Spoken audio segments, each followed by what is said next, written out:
बिस्मिल्लाहिर्रहमानिर्रहीम। नाजरीन, मैं हूं आपका मेज़बान अतीकुर रहमान चौधरी और आज हमारे साथ इस वक्त मौजूद हैं पाकिस्तान प्रेस क्लब बरतानिया लूटन ब्रांच के सदर और नामवर सहाफ़ी इसरार ख़ान साहब। आज हम इनसे जो आज़ाद कश्मीर की जो सूरत हाल, इनका मौक़िफ़ जानने की कोशिश करेंगे कि ये इस सारे मामले को किस तरह से देख रहे हैं। जी इसरार ख़ान साहब, आप बताइएगा कि जो कल जिस तरह से हुकूमत आज़ाद कश्मीर ने वहाँ जो एक अवामी एक्शन कमेटी है या तहरीक है, उसका जो उन्होंने एक हड़ताल की कॉल दी हुई थी या एक पुरअमन एहतजाज की कॉल दी हुई थी, तो आप क्या समझते हैं कि आया इस एहतजाज की क्या ज़रूरत महसूस हुई और इस पुरअमन एहतजाज को दबाने के लिए हुकूमत आज़ाद कश्मीर ने जिस तरह से कल वहाँ रियासती जो जबर तशद्दुद किया, वहाँ लोगों को ज़दोकोब किया, जिस तरह से कल वहाँ जो वहाँ के अवाम इलाका हैं उन पर शेल बरसाए गए, इसकी क्या ज़रूरत महसूस हुई? आप इस सारे मामले को किस तरह से देखते हैं? सबसे पहले बहुत शुक्रिया आतिक साहब आपका, और आपने जिस मुद्दे की तरफ आज का ये जो मौजू है या जिस पर आपने सवाल उठाया है, ये बहुत ही अहम है और इसका तल्लक हमारी ज़िंदगियों से है, क्योंकि हमारा भी तल्लक आज़ाद कश्मीर से खित्ते से है।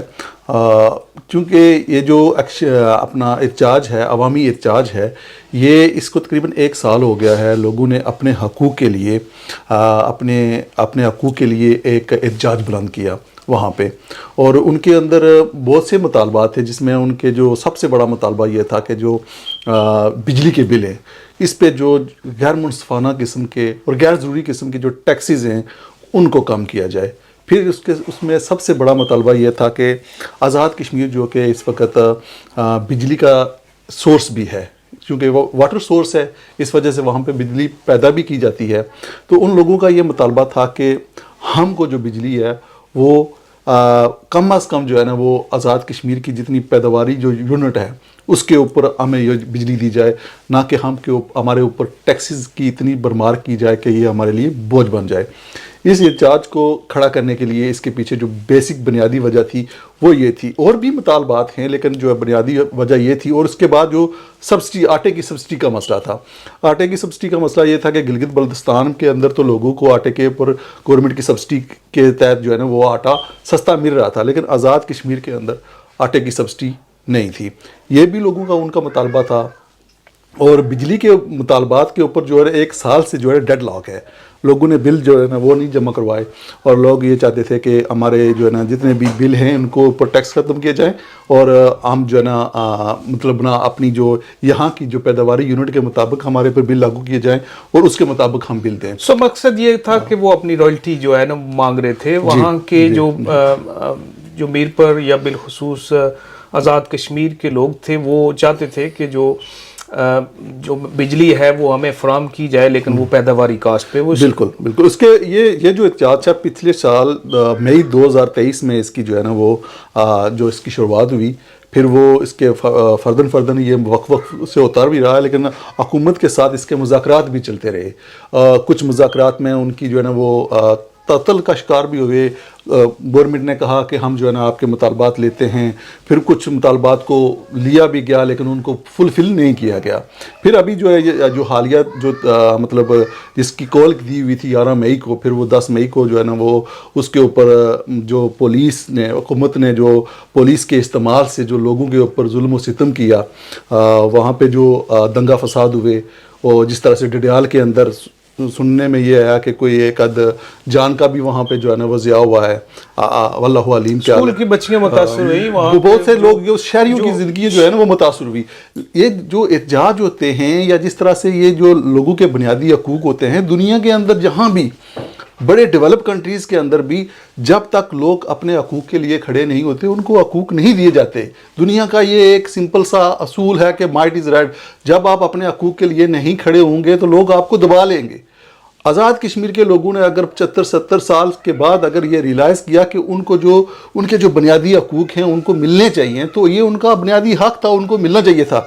उसमें उनका मुतालबा ये भी था कि जितनी जो है ये ब्यूरोक्रेसी है, अफसरशाही है, اس کے اوپر جو ان کی پروٹوکول کے اوپر جو اخراجات کیے جاتے ہیں، اگر ان اخراجات کو کم کر کے ان لوگوں کی جو ہے نا وہ زندگیوں کو بہتر بنانے کے لیے اگر کچھ پیسے لگائے جائیں، تو میں سمجھتا ہوں کہ آپ کو پتہ ہے کہ آزاد کشمیر ایک بڑا سینسیٹیو ایریا ہے، پہاڑی علاقہ ہے، لوگوں کی جو ہے نا وہ بنیادی زندگیاں وہ بڑی جو ہے نا وہ مشکل میں ہیں، اور کئی تو ایسے خطے ہیں جیسے راولہ کوٹ، باغ اور مظفر آباد کے یہ جو علاقے ہیں، ان میں تو ایسے علاقے بھی ہیں کہ جہاں پہ لوگ جو ہے نا وہ اپنی بنیادی ایک مطلب نا روٹی کے لیے وہ ان کو صبح سے شام تک اتنی بڑی مشقت کرنی پڑتی ہے کہ وہ لے کے سودا اپنے گھر میں اپنے بال بچوں کے لیے لے کے جاتے ہیں، تو وہ ان کا چولہا جلتا ہے۔ تو ایسی تمام صورتحال کے اندر لوگوں کے یہ جو حقوق تھے یہ بڑے جائز حقوق تھے، لیکن گورنمنٹ نے اس کو مس ہینڈل کیا ہے۔ لیکن میرا جو مقصد ہے وہ آپ سے بات کرنے کا یا پوچھنے کا کہ یہ جو انتشار کا جو ایلیمنٹ ہے یہ کہاں سے شروع ہوا اور یہ کیسے شروع ہوا؟ احتجاج، پرامن احتجاج کرنا عوام علاقہ کا بنیادی حق ہے۔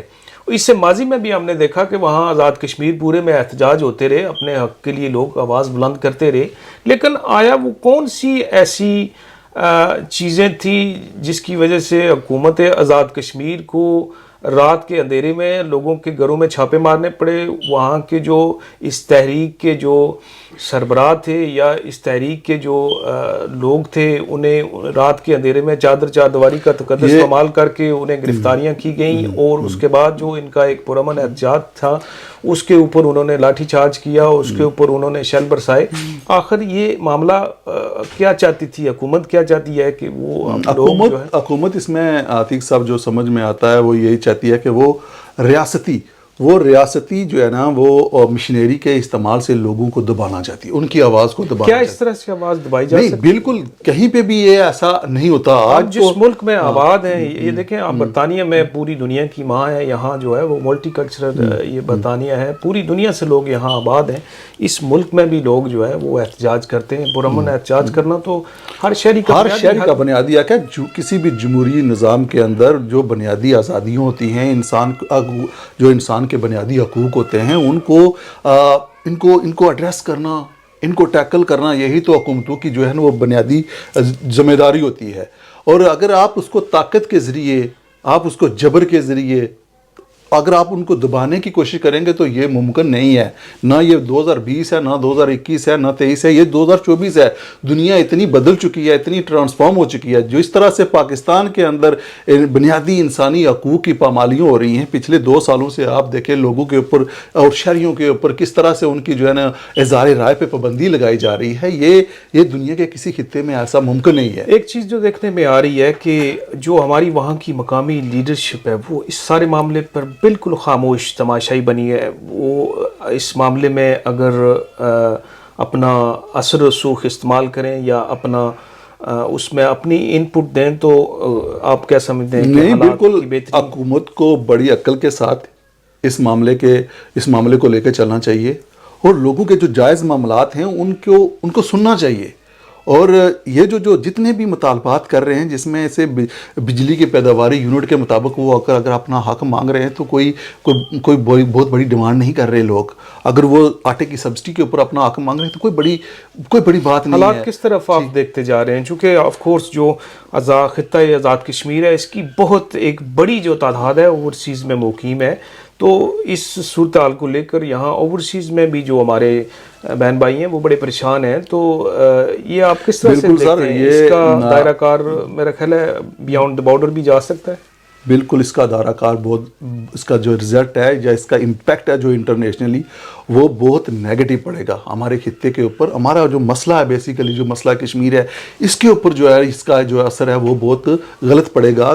انڈیا اس کو جو ہے نا وہ اپنی ہیڈ لائنز بنا کے وہ اپنے میڈیا کے اندر جو ہے نا وہ ایک غلغلہ مچایا ہوا اس نے، اور دنیا کو یہ بتانا چاہتے ہیں کہ جو پاکستان ہے اس کا یہ چہرہ ہے، یہ ہمارے خطے کے لوگوں کے لیے بالکل ایک اچھا اثر نہیں ہے۔ ایسا نہیں کرنا چاہیے۔ وہاں پہ حکومتوں کو جو صاحب اقتدار ہیں ان کو اپنی عقل و فہم سے جو ہے نا وہ چیزیں لے کے چلنا چاہیے اور فیصلے کرنے چاہیے، اور لوگوں کو ان کا حقوق دیں۔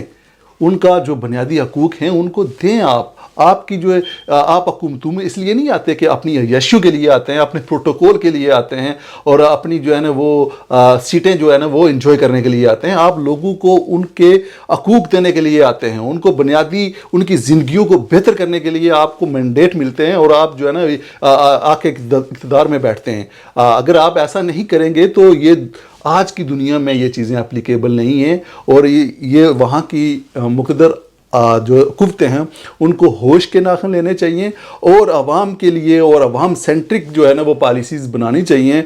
और जितने भी मुतालबात जो किए जा रहे हैं आवाम की तरफ से वो बड़े जायज़ मुतालबात हैं, उनको बड़ी अफ़ाम व तफ़हीम के साथ बैठ कर उनको एक जो है ना वो सलूशन की तरफ लेके जाना चाहिए। जी बहुत शुक्रिया इसरार खान साहब। जी बिल्कुल, ये थे हमारे इसरार खान साहब। इनकी बड़ी एक जो है वो गहरी नज़र होती है, आज़ाद कश्मीर में होने वाले तमाम तर मसाइल मामलात और दीगर जो चीज़ें हैं इन पर एक बड़ी नज़र रखते हैं।